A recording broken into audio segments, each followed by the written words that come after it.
I think it's important to thank Stein for having done all this work.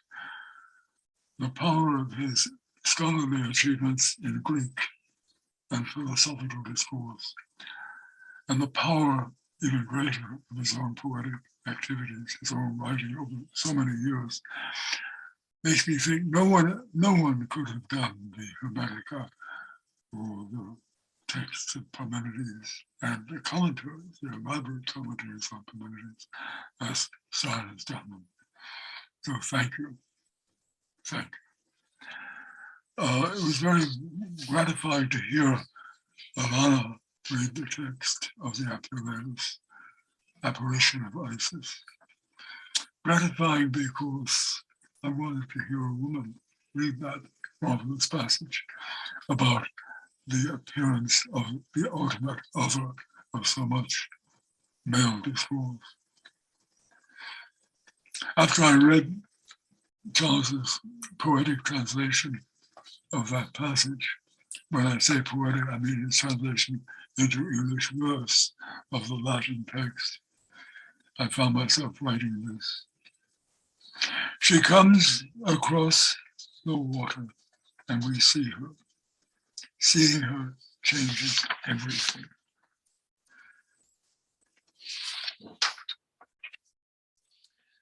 Philosophy, at least after Parmenides, is selfish, intensely selfish. All that seems to count in that sort of philosophy is what goes on in the mind. Matter outside, mind inside, close. In the aridity of post-Renaissance philosophy, we see what can we call it, a progressive reluctance to care about or even acknowledge the possibility of the other. Otherness is reduced to politics, us against them, schools of thought against other schools of thought. Even Nietzsche, who really knew better and who invented a prophetic voice from other land and other time in his Zarathustra, and made that otherness speak. Even Nietzsche grew restive, angry at Wagner for hinting at an other. Philosophy still does not love another. The existentialists, almost a century ago now, at least they tried to reckon with the concept of the other and even love the other in the person of the other person at the table, the worker in the street, anyone else, but someone right there, someone easily else. But religion posits another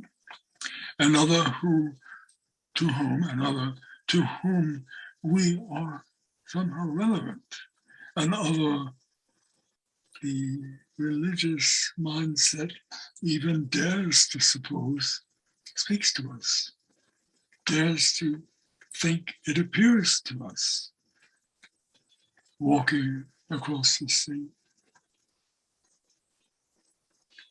in splendor to take away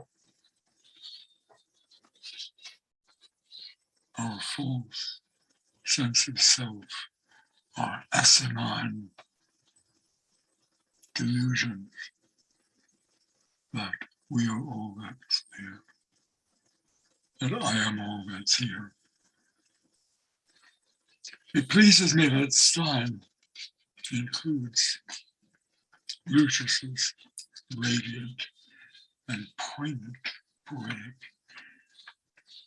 refutation of all philosophies as we have come to understand them. Stein sets it in verse. Tacit acknowledgement, it seems to me, that we can still get away with things in poetry denied us in academic discourse. Try to imagine some thinker of recent centuries, some thinker you otherwise might admire or value, think of him on his or her knees before the tabernacle, the temple, or the cross. Then look up and see her, Isis, her coming across the sea. When you see her, everything changes. Thank you, Charles, for what you've given us. The text I had written right after reading the check material, and I read very poorly because of my visual problems, and I was reading out loud, and I guess the recording didn't work. I'm live now. It did work, Robert, it worked. Your recording worked. Chuck had the wisdom to turn the prose into poetry, because in poetry, one is allowed to anticipate and revere the presence of the other. That philosophy over the past century and millennium has lost contact with the other. The existentialists tried to bring it back, but only in religion and poetry do we seem to be able to worship and plausibly speak of the other, which reminds me of the earliest moment in this afternoon's discourse, when we heard Pandora glorified and identified, which reminds us and should remind us that Hermes, in stealing the cows, is stealing time. Those cows are the weeks of the year. Hermes is seizing time away from the patriarchal domination of the male sun god, as the Greeks evilly thought of him, and restoring it to the world between, that very in-between space that Dorota spoke of so poignantly. Hermes, think of the word hermaphrodite. Hermes is Aphrodite. Hermes is the situation between the man and the woman. Hermes is the rejection of patriarchal authority. And Hermes and the Hermetic has always appeared that way, kind of fighting against Orthodox Judaism, Orthodox Romanism, Orthodox Christianity, fighting against it, fighting always to insert that other space, the in-between, the space that we see as Isis, the woman. Is she a woman? Whatever she is, all of her names are given, and the names are those of different goddesses, not always the same. And there is Isis coming towards us, and when we see her, my point is everything changes. I'm sorry my recording didn't work too well here, but at least you see somebody trying to make sense. And we've all been trying to make sense all day, and some of us have done great. Robert, your recording was perfect. Thank you, Kim. Thank you, Sam. Thank you, everybody who's brought Hermes back alive and with us. Onward, onward. Thank you, Robert. Thank you, Robert. Okay. Nathan, will you introduce this last reading? Sure. So I wanted to read from the On Divine Virtue chapter of Zosimos. But before that, before reading the translated part, I wanted to read some of the prose commentary from a few different sections. Part of what I love about this book is just how clear it is. Chuck dealing with abstraction pretty much at its highest level is characteristically clear. And the book is just very accessible, but it's also beautiful. So I wanted to read a few passages. This is something George touched on a bit, but this is on page 309, toward the end of the book. Chuck is discussing alchemical language. What must be honored in alchemical language is its power to orient and induce. But the possibility of determinative positivity, the idea that language possesses truth content, independent from concrete transitory intuitive acts, and independent also from intuitive acts not working with material substance, must be circumspectly warded off. Univocity must be circumvented. Ambiguity or polysemy, words or signs with multiple meanings, attentively produced. Thus, two applications of the same term may shift their sense, often in close proximity to each other, while retaining their orienting and inductive potentials. Two terms that quickly come to mind are poetry or translation and commentary. So for me, much of Chuck's book continues in sort of poetic voice that's introduced by the translation sections. One of the passages that's just my favorite is called Flower of Mind. And that's actually a commentary from the oracular text, the Chaldean oracles, but I wanted to read it here anyway. Under what circumstance can the mind be said to flower? Focus in reading a text on the moment of its utterance. Feel in its moment of expression. Read it as if it were the expression of your own mind in the moment of reading it. Put aside the effort to find a dogmatic sense governed by an authorized interpretation.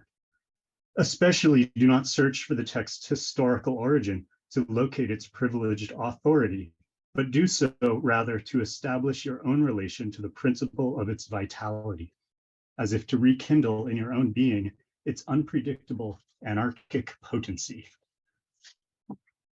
So that was really my guide for reading through the book. And what it led me to was the On Divine Virtue section, which I'll read from now.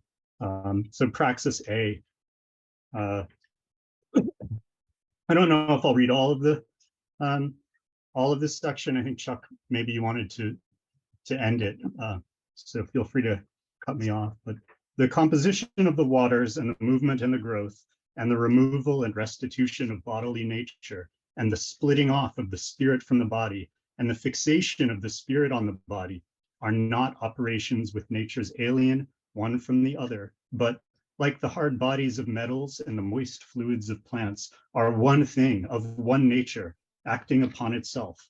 And in this system of one kind but many colors is preserved a research of all things multiple and various, subject to lunar influence and measure of time, which regulates the cessation and growth by which the one nature transforms itself.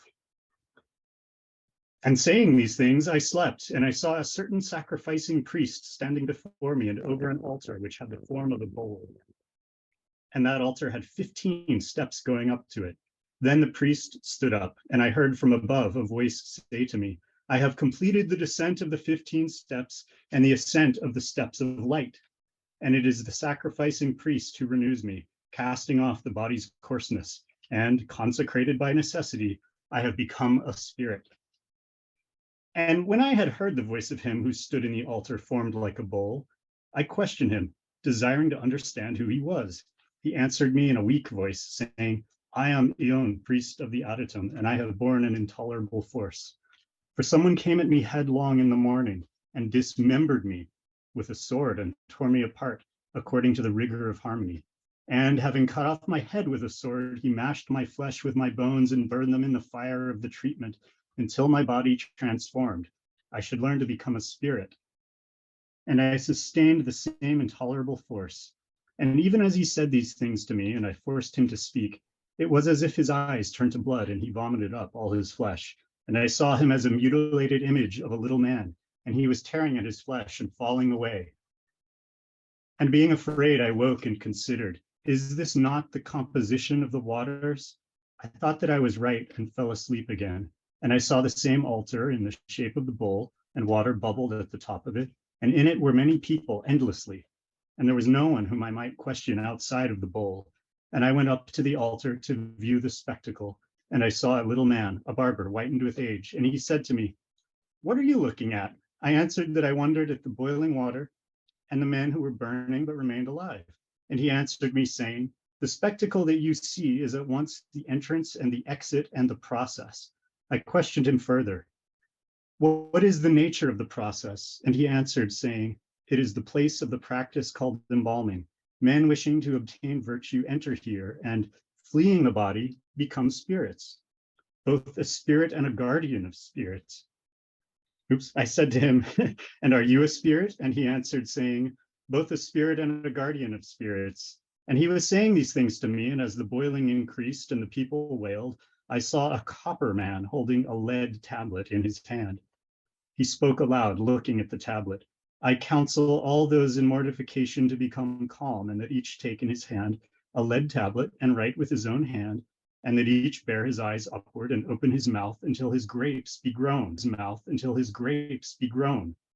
The house said to me, "Have you stretched your neck up, and have you seen what is done?" And I said that I had, and he said to me, "This man of copper whom you have seen is the sacrificial priest and the sacrifice, and he who vomited out his own flesh. To him was given authority over the water and over those men in mortification." And when I had seen these visions, I woke again and said to myself, "What is the cause of this vision? Is this not the white and yellow water, boiling, sulfurous, divine?" And I found that I understood well. And I said that it was good to speak and good to hear and good to give and good to receive and good to be poor and good to be rich. And how does the nature learn to give and to receive? The copper man gives the water, stone receives, and the thunder gives the fire that flashed from it. For all things are woven together, and all things are taken apart, and all things are mingled, and all things combined, and all things mixed, and all things separated, and all things are moistened, and all things are dried, and all things bud, and all things blossom in the altar shaped like a bowl. For each by method and by weight of the four elements, the interlacing and separation of the whole is accomplished, for no bond can be made without method. The method is natural, breathing in and breathing out, keeping the orders of the method increasing and decreasing. And all things by division and union came together in a harmony, the method not being neglected, the nature transformed. For the nature turning on itself is change, and the nature is both the nature of the virtue and the bond of the world. And so that I need not write to you of many things, friend, build a temple of one stone, like Ceres, like alabaster, like marble of Proconnesus in appearance, having neither beginning nor end in its building. Let it have within a pure stream of water, glittering like sunlight. Notice on what side the entry to the temple is, and take your sword in hand and seek the entry. For thin-mouthed is the place where the opening is, and a serpent lies by it guarding the temple. First seize him in your hands and make a sacrifice of him, and having skinned him, cut his flesh from the bones. Divide him member from member, and having brought together again the members and the bones, make them a stepping stone at the entry to the temple, and mount upon them and go in, and there you will find what you seek. For the priest whom you see seated in the stream gathering his color is not a man of copper, for he who has changed the color of his nature and become a man of silver, whom, if you wish, after a little time, you will have as a man of gold. I think that's all I'd like to read. I think perhaps Chuck wanted to read more of it.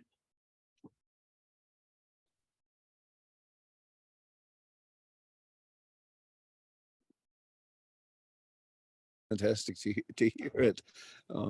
Nathan, you definitely hear the timing of it anyway, something like that. So I don't know, what do we want to do now? I actually don't have my book in hand because my computer was running out of juice and I had to move to another room where I am here. Okay, so we Kim? can, the reading segment of our event is completed.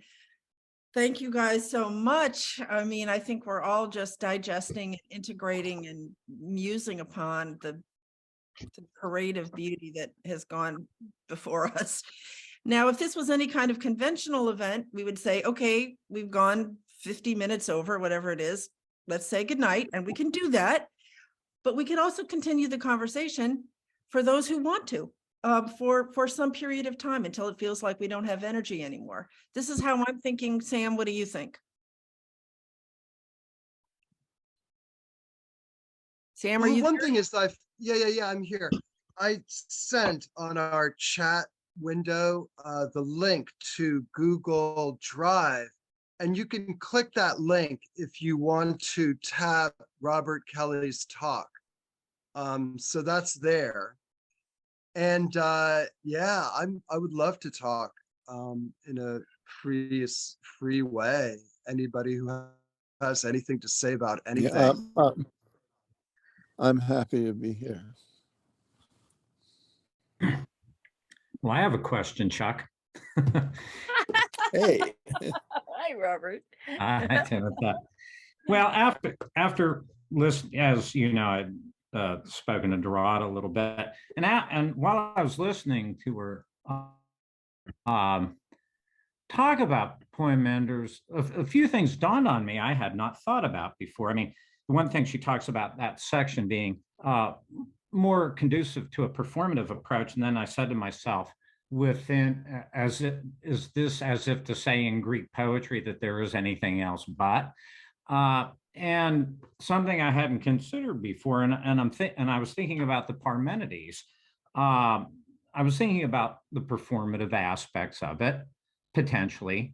I was thinking about sound in it because there's one of the few mentions of sound in it. It's in the very beginning, where he talks about, you know, the very beginning where the horses have pulled him along in his chariot, in his vehicle of the soul, and the axle within the nave is making this whistling. making a sound, yeah. And I thought to myself, I wonder if this is some indication of something dealing with vocalization. I don't know. I mean, there's a lot to do with it, and I'm just throwing this out there, but I guess probably a better question is just overall within what you've done with Parmenides and the rest of, you know, of the Hermetic works, what do you think of the melopoetic aspects of it?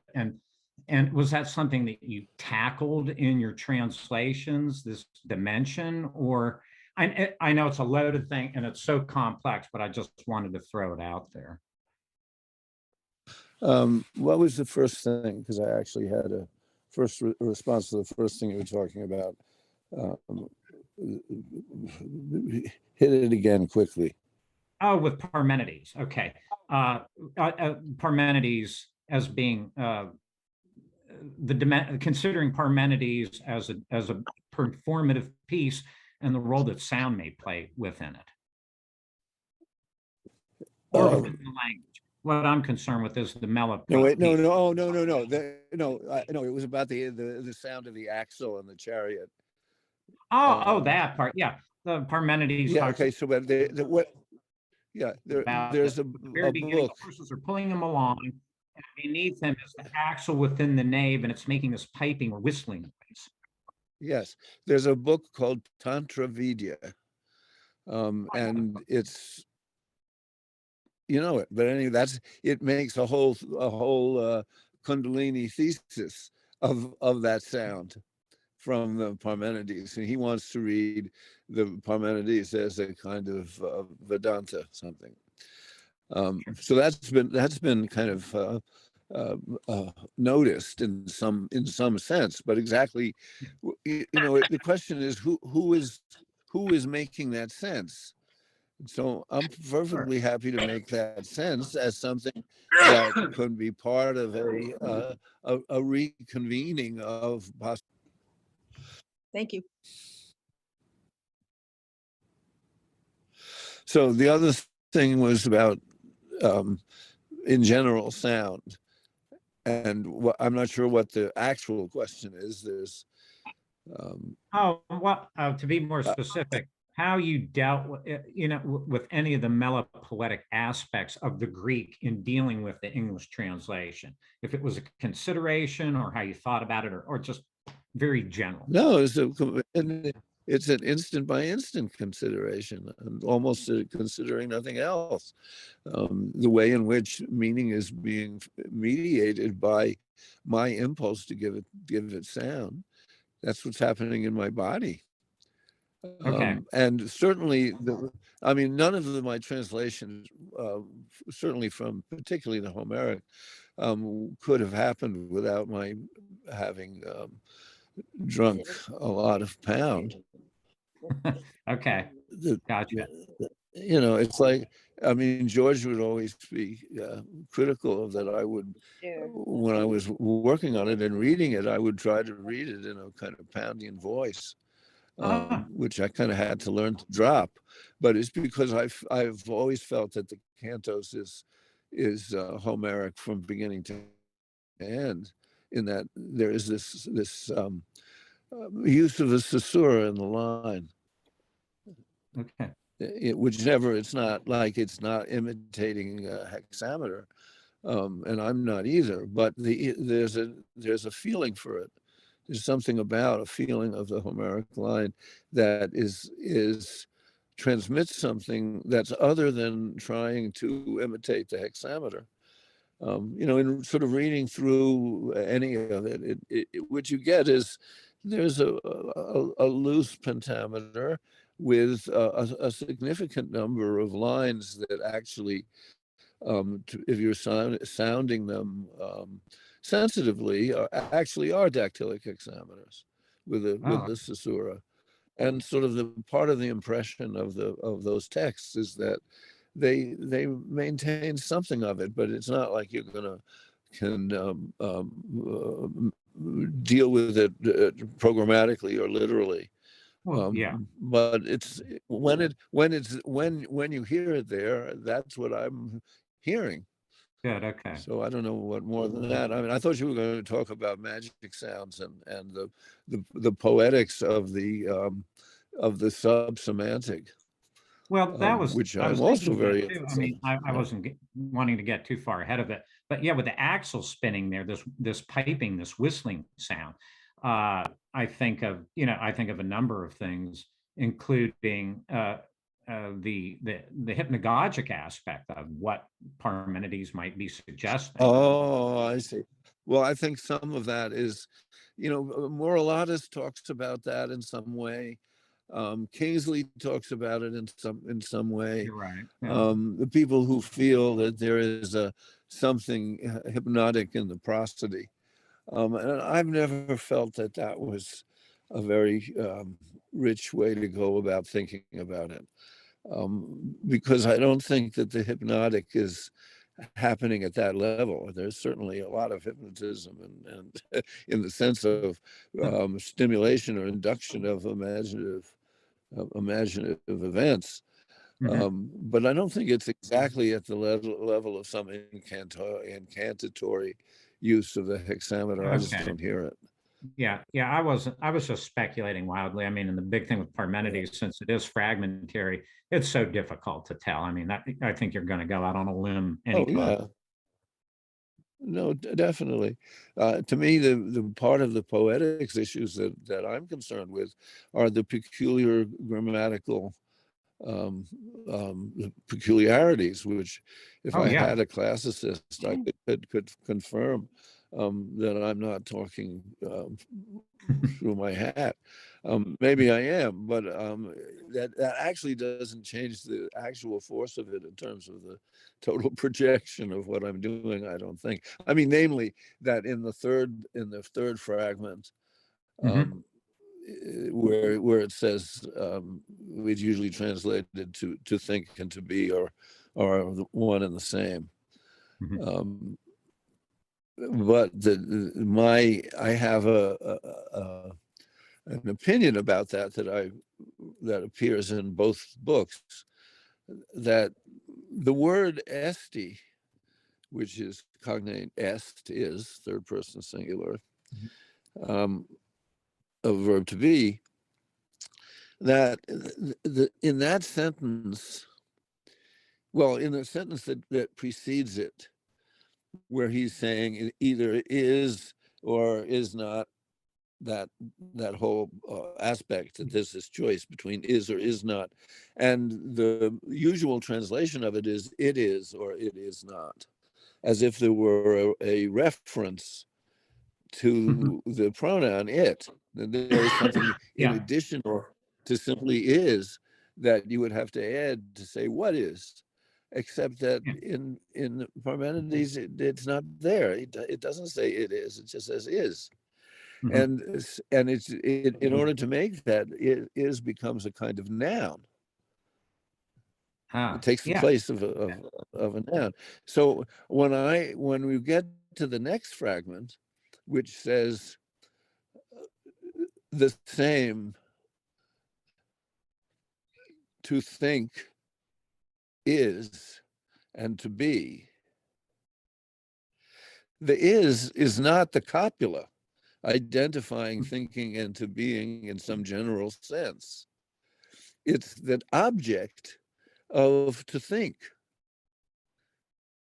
And that which is the same as being is thinking not anything, but is. Mhm. To think is. And then parentheses as a unstated copula, to think is the same as to Okay. be. Mhm. You see, so that's one of these peculiar, and to me, the poetics of the text is that there are all these ways in which verbal singularities apply to it. For instance, I counted one time something like 60 uses of the verb to be in 160 lines. So my sense is that the induction is happening at that level of the creation of its structure. In Mhm. other words, it's sort of it's asyntactic. It's almost like a mosaic in which you just go being, is, being, will be, is, being, is happening as an Mhm. enormous density in relationship to the totality of the text that we have. And so that the poetics has to do with the imposition of these peculiarities within the very nature of a text. That they're, post everything text in a sense that I want to invent in a certain way. That well, it's not that it should be, it's that there is a kind of textuality, which George mentioned earlier, as we talk about as the poem of the mind. Mhm. But that's actually a modality of poetry, the purpose of which is to actually manifest what mind does, not as a representation, but the actual act of it. Yeah, And that's, when you say that yeah. makes me think of it made me think of Wallace Stevens' great Parmenidean line, "Let B be the finale of scene," in which he answers himself at the end of the poem, "Let the lamp affix its beam." Okay, so I mean, it Well, seems to also apply. the only emperor is the emperor of ice cream. Yeah. These things being juggled in a kind of wonderful way. And I always thought of, oh, he's just found out about Husserl and Heidegger. Yeah. That be the finale of Seam. Yeah. Yeah.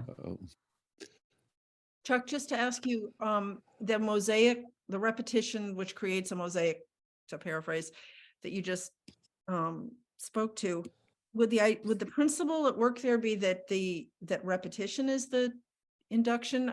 Or something else? No, it's not even repetition if you think of ordinary percussive rhythmicity as repetition, because it isn't happening in that sense a hypnotic rhythmic way. It's just that in however long it takes you to read those 160 lines, it's the being word is being flashed up on your screen, a rather unusual proportion of the phonemes in that, if you do the phoneme analysis, count the phonemes, how many times are the phonemes part of the verb to be? And you would get a statistical image You know, that would be very unusual, because I think if you took any swatch of English prose, um, or Greek prose or Greek language, with a comparable number of total phonemes, you would not get the verb to be anything like, what is it, you know, a quarter of the times, less, more than a quarter of the times, a third of the times. Yeah, I'm not making sense. I can't see whether your frown is struggle or That's just my face. No, you're making, you're thank you so much. yeah, I was yeah, elucidating. yeah. I mean, it's a funny insight, because it was something that I realized many, many years ago, working with Jackson McClough, that one of his modes of composition were these alphabets. Um, he would take a name or of somebody, or a motto or a phrase, and write out on a kind of drawing, of almost random drawing of the words, all of the all of the words that could be made out of the letters of that phrase, and he would call them vocabularies. And I did a kind of takeoff from that at a certain point. And what I realized was that once you start limiting the number of letters that you use in your text, which would be the case if you have a phrase that, say, only has 15 letters in it, you know, so you've got almost half the alphabet eliminated. So that is going to, on the one hand, eliminate, you know, pare down your vocabulary, but it also creates a higher proportion of various kinds of homonyms and assonances and sound texture. You following somebody? And so that principle become, I think actual scientific linguistics do stuff like this. You know, asking about what proportion, how you can assign a value to the proportional the proportion of E's and A's and B's, but also of combinations. So, like, you know, anybody reads the Sherlock Holmes or Edgar Allan Poe cryptography text, you know, that the letters are evaluated in terms of their frequency, but also pairs of letters. That there are pairs of letters that will never occur, and there are pairs that occur very, very rarely. So there's a whole statistical universe of understanding the frequency of different elements of language. But I was only really interested in the repetitions of the sounds, that they created sound color textures if you eliminate half the letters. So I was writing poems that would do that for a while. But in relationship to that, the whole question of sound, I've had thoughts about in recent years, that when you're taught in high school in the 1950s to 60s about poetry, there was always this question about what's the relationship between the sound and the meaning. And so you would learn about onomatopoetic words and phrases, and you would get sophisticated in reading modern poetry. You would look for ways in which not the phonemic or morphemic level of the words had meanings, but that the sounds themselves would somehow enhance or have a relationship to the sense. And what I have discovered for myself over a lifetime of doing improvised sound poetry is that there's a way in which the sounds make their own kind of sense that don't have to do with supporting particularly the possible semantic resonances or correlations, but actually enter the language to its own interface with that which is not supposed to be language at all. That is to say, it's not part of the Saussurean picture of language's systematicity, but nonetheless has something like that but just that can't be quite formalized, or maybe can be formalized so trivially that it doesn't actually help you to know what it is. But that sense that there is a stream of utterance that is utterly independent of semantic context, and may or may not be Freudian unconscious stuff. But you know what I'm talking about? This world, I mean, and my own experience of it has been whenever I meet a tiny child who is in the throes of beginning to be conscious that they're really trying to learn how to talk, and the grown-ups are interacting with them, and you start talking them in sound poetry, they immediately know what it is. They know that what you're doing is closer to what they can do than actually doing speech with content, because it's a big relief to do all of this stuff with their mouths and sounds, and not having to be struggling to try to pronounce these words that they remember or don't remember. And I go to them,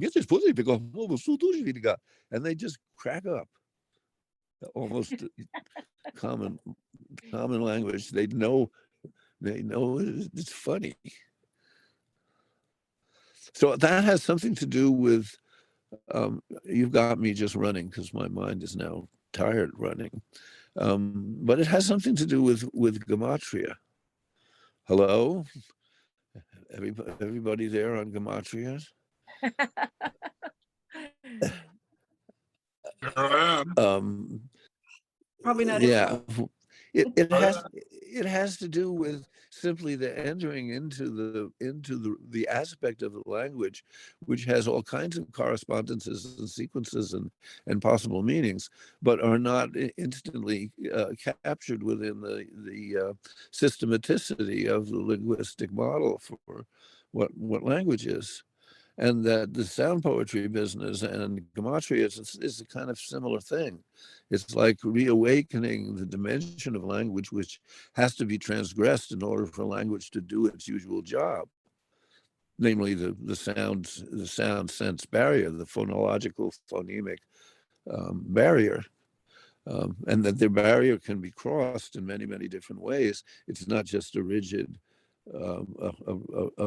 demarcation of how language is supposed to work by these kind of binary systematic differences. Chuck? I think that if you transcribe what you've just said, we have an entirely new chapbook and book. It's fascinating and complicated. I just wanted to ask, if you don't mind me just interjecting, just to ask if anybody who had something that they had wanted to say during the course of the event and held back, if they, would you be open to that, Chuck, or anything? Oh, no, absolutely anything. I'm just rambling here. No, not really. Your rambling is somebody else's dissertation. No, I got a lot of riffs, put it that way. Well, it's very interesting.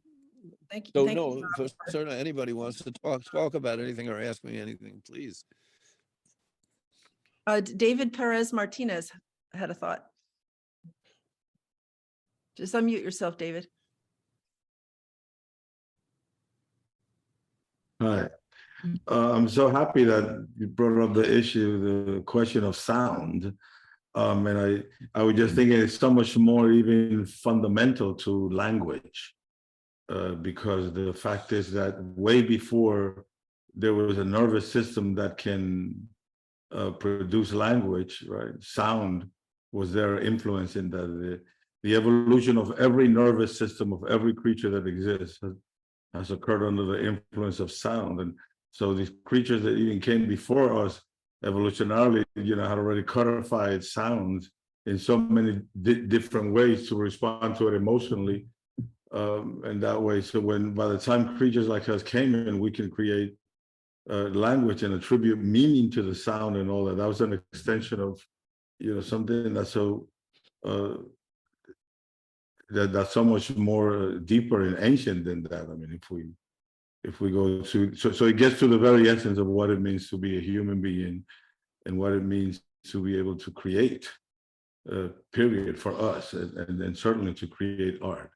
So I certainly second everything that you're saying about that.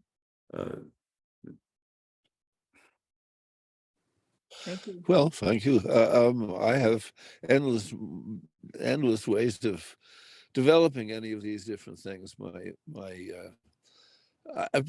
To a certain extent, though, it's true that this Hermes book is a culmination of stuff I've been thinking about all my life, and the translations were all done some time ago. I sort of think of it as a kind of introduction to what I have to say about all of this stuff. I have a huge amount of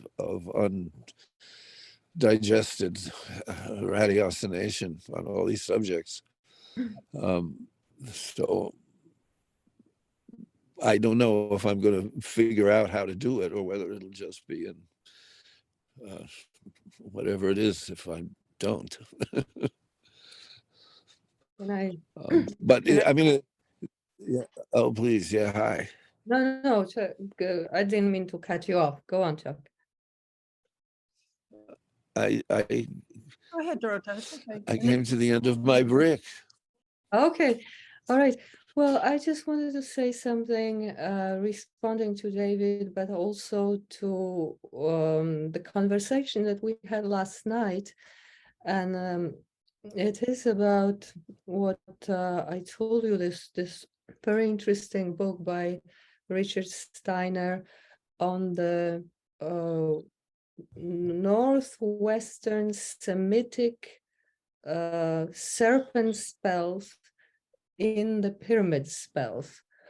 And there is this fragment of the inscriptions that have been studied in the pyramid spells of the Pyramid of Unas. There are these segments which for a long time were considered exactly that sort of glossolalia, gibberish. They were always preceded by three specific signs that are referred to by Egyptologists as three alephs. And then there is always a fragment that is incomprehensible and goes into that sort of what you would say sound poetry. That is the nature of the spell.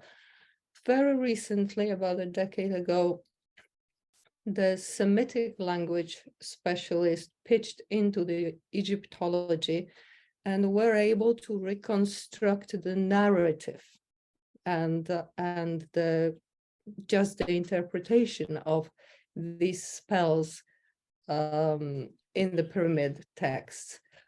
And that is one level of it, allowing another language coming into the sacred text to interact and to have a function. But yet another level is how those texts, those serpent texts, which are now comprehensible or at least given certain semantic material by the Semitic language specialists, how they are supposed to be pronounced, how they are supposed to be read in order to activate this spell. And in the context of that particular book, well, that being that is addressed in that pyramid is the mother of all serpents, two-headed, watching in both directions. And in order to address her, not only we have to use her language, but also use a very specific way of speaking, which is first been described as whispering, but then sort of more like a hissing of a serpent. And so that also sort of plays into sound and always aspect, there is always a sound aspect, which isn't necessarily poetry and counting syllables and hexameter and all that. There is always a sound aspect which is necessary to activate each text, especially, I believe, in the Hermetic texts that are magical. That's Well, that's Podgorski's thing about the navel, the sound in the navel, that it's a drone, and that the sense of the drone is always that it's inducive to an entrance into hypnotic is the kind of exoteric word for it, but there are many obviously differentiations that he knows very well from his bagpipe days. I mean, that's what that interest in it. It's really, really so. And I'm even suggesting that there's something about the scooping out of the spinal marrow of the turtle that has a whole set of resonances with the hypersensitivity of the spinal situation relative to the obviously Kundalini, but also that the word for the spinal marrow is ion, Ion. AION, which Yeah. is the word for eternity, the word for all kinds of different. It has a very rich play in particularly Hellenistic Greek, where the ions are the guardians in the is it the Valentinian Gnosis? It's one of the Gnostic systems where the ions are the bad guys, the guardians that keep you from passing to the transcendent other. So you can take it in those directions, and it's what this connection is between the fact that he kills this turtle and he goofs around with the language of it and is being very tricky with the poor beast, but also that it's connected to this kind of music which has aspects of it which are new to Apollo. What has that got to do with a deeper music, a music that's got to do with sex and sleep and pleasure, but also that seems to be something that's not about pyrotechnics and mastery, but something else.